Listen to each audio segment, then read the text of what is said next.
Fence में car की टक्कर से 6 अफराद की हलाकत का मामला। पुलिस ने कम उम्र मुलजिम अफनान का मजीद 14 दिन का जिस्मानी रिमांड मांग लिया। जमालुद्दीन जमाली हमारे साथ हैं, उनसे बात करेंगे इस हवाले से। जी जमालुद्दीन जमाली।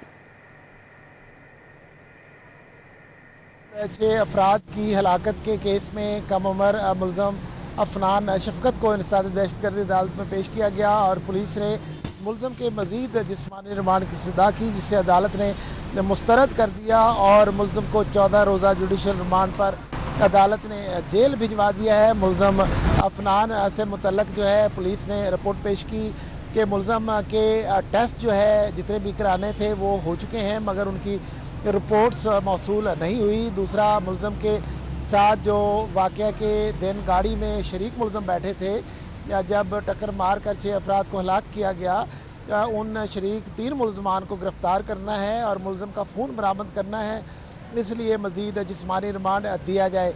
अदालत ने कहा कि आपको यानी पुलिस को 2 बार जिस्मानी रिमांड दिया गया। ऑसिफिकेशन टेस्ट कराया गया है जिसमें मुलजम की हड्डियों और दांतों का मुआयना किया गया है, टेस्ट किया गया है। उनकी रिपोर्ट जो है अभी मौसूल नहीं हुई है। अदालत ने 16 दिसंबर को मुलजम को दोबारा जुडिशल रिमांड से पेश करने का हुक्म दिया। जी बहुत शुक्रिया जमालुद्दीन जमाली। डीजी तहफ़्फ़ुज़ माहौलियात का आलूदगी पैदा करने वाली फैक्ट्रीज़ के खिलाफ क्रैकडाउन जारी है। डीजी माहौलियात ज़हीर अब्बास मलिक का धुआं छोड़ती फैक्ट्रीज़ पर छापा। दारोगा वाला रिंग रोड पर धुआं छोड़ती फैक्ट्री का बारहा नोटिस के बावजूद अमल ना करने पर सब मोहर करने का हुक्म किया। तौकीर अकरम हमारे साथ हैं, उनसे बात करेंगे इस हवाले से। जी तौकीर। स्मोक पर काबू पाने के लिए जिस तरह हुकूमत पंजाब जो है वो उसके तमाम इदारे जो उस पर काबू पाने के लिए जो हिकमत अमली तैयार कर रहे हैं, ऑपरेशंस कर रहे हैं, इसी हवाले से जो है वो तहफ़्फ़ुज़ माहौलियात की जानिब से भी जो है वो ग्रैंड ऑपरेशन किया गया है, जो कि डीजी की ज़ेरे सरबराही था। और इस वक्त जो है वो दरोका वाला के एक सनती फैक्ट्री पर जो है वो ग्रैंड ऑपरेशन किया गया, जिसको कहा जा रहा है कि 12 दफ़ा जो है वो सील भी किया गया, FIR भी दर्ज की गई। उसके बावजूद भी जो है वो उस पर कंट्रोल नहीं किया गया और बार बार ये फैक्ट्री खुलती है। और आप देख सकते हैं कि इस जानिब ये एरिया है जो कि रात को तकरीबन 2 बजे के करीब जो है यहाँ पर काम जारी था। और उसके बाद जब इंफॉर्मेशन मिली और उसके बाद जो है वो इसको आकर जो है वो डीजी ने जो है वो इसको हुक्म जारी किया है कि इसको जो है वो डिमोलिश कर दिया जाए। और इसी हवाले से जो स्मोक जो एक जिस पर इस वक्त बहुत ज़्यादा जो है वो ज़ेर बहस है और मौजूद है माहौलियाती ज़हीर अब्बास साहब, उनसे बात करते हैं। सर बताइएगा आखिर मामला क्या है कि स्मोक के ऊपर जिस तरह से हाइप है और वज़ीर आला का भी हुक्म है, लेकिन उसके बावजूद भी बहुत सारी ऐसी फैक्ट्री हैं जो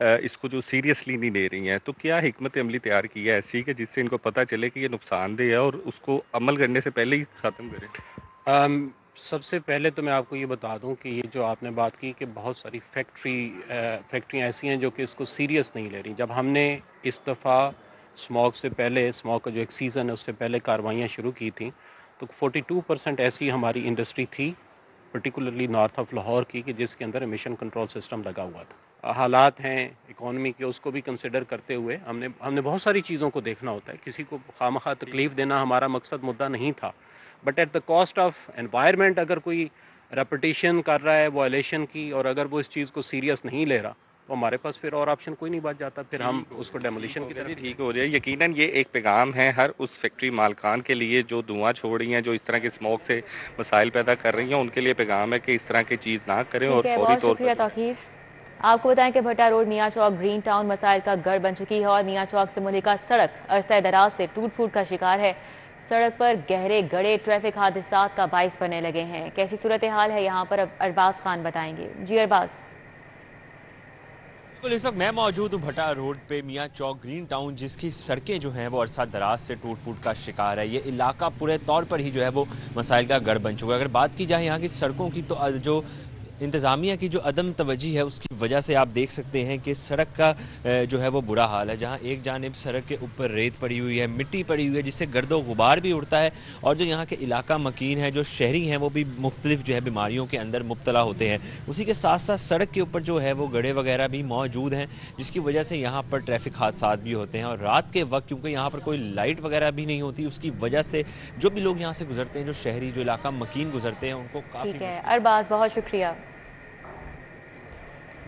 रुक करेंगे इचरा का। महमूद स्ट्रीट 3 साल से टूट फूट के बायस बदहाली का शिकार हो चुकी है और सड़क 3 साल कबल तरक्याती मंसूबे के तहत तोड़ी गई थी, मगर अभी तक तामीर नहीं की जा सकी। निकासियाब ना होने से बारिश में सीवरेज का पानी घरों में आ जाता है। इलाका मकीनों का मजीद क्या कहना है, उसवा हमें बता रही हैं। जी उसवा। इस वक्त मैं महमूद स्ट्रीट इचरा में मौजूद हूँ, जिसकी खस्ता हाली के बायस यहाँ के रिहायशियों को शदीद परेशानी का सामना है। मिनी से जानते हैं कि आखिर किस मुश्किलात में जो है यहाँ पे ज़िंदगी बसर की जा रही है। अंकल मुझे बताइएगा कब से सड़क का ये हाल है और आप लोगों को किन मुश्किलात का सामना रहता है? बेटा 1 साल हो गया इस हालत से जाने आने ठेडे खाने डिगने बादल साढ़े को टुड़िया नहीं जाता, नज़र नहीं आता। असं मस्जिद जाना होंगे असं मजबूर हो जाते हैं, फिर उत्ते नमाज पढ़ने कई बार डिगे भी हैं। सही, आप गिरते भी हैं यहाँ पर, बड़े बूढ़े जो हैं खवातीन समेत। मुझे बताइएगा यहाँ पे जो सीवरेज के मसाइल है वो किस हद तक खराब? ये इसका सीवरेज का बहुत ज़्यादा मसला है, तो इन्होंने ये रोड उखाड़ दिया था और बनाने लगे थे। इन्हें कहा कि पहले सीवरेज का मामला हल करें फिर बनाइएगा, तो लेकिन वो यही वादे करते रहे हैं कि बन जाएगा, सीवरेज भी डालेंगे ये, और 1 साल हो गया यही मसला है। बच्चों को, औरतों को यहाँ पे बहुत ज़्यादा मसाइल हैं गुजरने में। जी बिल्कुल, आपने जाना बच्चों को, बूढ़ों को, सबको यहाँ पर जो है वो बहुत ज़्यादा परेशानी का सामना रहता है यहाँ पे रहने वाले। बहुत शुक्रिया उसवा।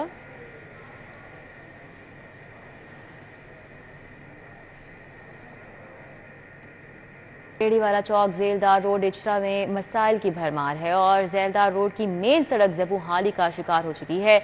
सड़क खराब और गड़े होने से इलाका मकीनों को मुश्किलात का सामना है। समरा फातिमा यहाँ पर हैं, वो मजीद सूरत हाल बताएंगी। जी समरा। रेडीवाला चौक जेलदा रोड इचरा में मौजूद हूँ, जो कि इचरा की मेन सड़क है, लेकिन यहाँ पर जो है वो मसाइल की भरमार है। अगर बात की जाए तो सड़क जो है वो जगह जगह से टूटी हुई है और उसमें गड्ढे भी पड़े हुए हैं, जिसकी वजह से यहाँ से लोगों को गुजरने में खासी मुश्किलात का सामना करना पड़ता है। और इसी के साथ साथ अगर बात की जाए तो रोड जो है वो कच्ची भी है और साथ ही साथ उसमें जो है वो जो है ज़बूहाली का भी शिकार है, जिसकी वजह से आसपास के जो दुकानदार हैं या जो रिहायशी हैं उनका कारोबार भी मुतासिर हो रहा है। और जो लोग समनाबाद से आ रहे हैं, रहमानपुरा से आ रहे हैं या जो इचरा के रिहायशी हैं, उनको खासी दिक्कत का सामना करना पड़ता है। सिर्फ यही नहीं है, बल्कि अगर बात की जाए तो यहाँ पर जो है वो तजावुज़ात की भरमार है, जहाँ यहाँ जो राहगीर यहाँ से गुजरते हैं उनको भी जो है वो बिजली की तारों की वजह से मुश्किलात का सामना करना पड़ता है, क्योंकि बिजली की तारें जो हैं वो इंतहाई निचली सतह से गुजर रही हैं, जिसकी वजह से लोगों को आमदोरफ्त में जो है वो मुश्किलात पेश आती हैं। यहाँ के इलाका मकीनों का यही कहना है कि अरसा दराज से यहाँ की सड़क जो है वो टूट फूट का शिकार है। ये मेन रोड है और सड़क के बीचों बीच में तजावुज़ात की भी भरमार है, सड़क के अतराफ में भी तजावुज़ात हैं, जिसकी वजह से उन्हें जो है वो मुश्किलात। ठीक है समरा, बहुत शुक्रिया। ताजिर कायदीन का लाहौर चैम्बर में अहम इजलास मुनक्किद हुआ। Custom, FBI, state bank, police से मुतल्लिका मसाइल पर तबादला ख्याल किया गया, जबकि सदर अंजुमन ताजिरान मुजाहिद मकसूद भट्ट ने ताजिर कायदीन के इजलास की सदारत की। शहजाद खान अब्दाली हमारे साथ हैं, इस इजलास का हवाल बता रहे हैं। जी शहजाद। इस वक्त हम Lahore chamber of commerce and industry में मौजूद हैं, जहां सदर अंजुमन ताजिरान लाहौर और लाहौर चैम्बर के एग्जीक्यूटिव कमेटी मेंबर मुजाहिद मकसूद भट्ट की ज़ेर सदारत शहर की मार्केटों के सुदूर का अहम इजलास मुनक्कद हुआ है और इस अहम इजलास में ताजर बरादरी को दरपेश मसाइल के हवाले से तबादला ख्याल किया गया और इस मौका पर जो इम्पोर्ट से वाबस्ता ख़ास तौर पर मसाइल हैं वो ज़ेर बहस आए। मुजाहिद मकसूद भट्ट साहब हमारे साथ मौजूद हैं, उनसे हम इस हवाले से बात करते हैं। मुजाहिद साहब, बहुत शुक्रिया आपने वक्त दिया। ये फरमाइएगा, आज पूरे लाहौर की ताजर बरादरी के सुदूर आए हैं, क्या मेन इशूज़ हैं हमारी मार्केटों की ताजर बरादरी के? बिस्मिल्लाहिर्रहमानिर्रहीम। मैं सबसे पहले इजलास में ताजर बरादरी की तरफ से जो वज़ीर आला पंजाब ने स्मोक के हवाले से जो नरमी की है उस पर जो है शुक्रिया अदा किया और उम्मीद ज़ाहिर की कि वज़ीर आला ताजरों के परेशानी को समझते हुए इस पर मज़ीद नज़रसानी करेंगे। और जैसा कि मार्केटों में डकैतियों की वारदातें बढ़ती जा रही हैं, बेतहाशा ताजर अपने मसाइल पुलिस स्टेशन भी नहीं लेके जाते, जैसा मोबाइल छीने जा रहे हैं और जो है राह चलते जो है ताजरों के साथ डकैती हो रही हैं, इस पर मार्केटों में गश्त बढ़ाया जाए। बिल्कुल जी, आपने सदर अंजुमन ताजिरान लाहौर मुजाहिद मकसूद भट्ट की गुफ्तगू सुनी और कहते हैं। बहुत शुक्रिया खान अब्दाली। जिलानी पार्क में 163वें गुले दाऊदी शो की तैयारियां जारी हैं। गवर्नर पंजाब मोहम्मद बलीगुर रहमान ने इन तैयारियों का जायजा लिया। मनाजिर आप देख सकते हैं, जिलानी पार्क में 163वां गुले दाऊदी शो इसका इनेकाद किया जाना है और गवर्नर पंजाब बलीगुर रहमान ने यहाँ पर तमाम तर तैयारियों का जायजा लिया है। जिलानी पार्क में 163वां गुल दाऊदी शो होने जा रहा है और इसी हवाले से गवर्नर पंजाब वलीकुर रहमान यहाँ पहुंचे और तमाम तर तैयारियों का उनकी जानिब से जायजा लिया गया। न्यूज़ स्टूडियो से फिल वक्त इतना ही।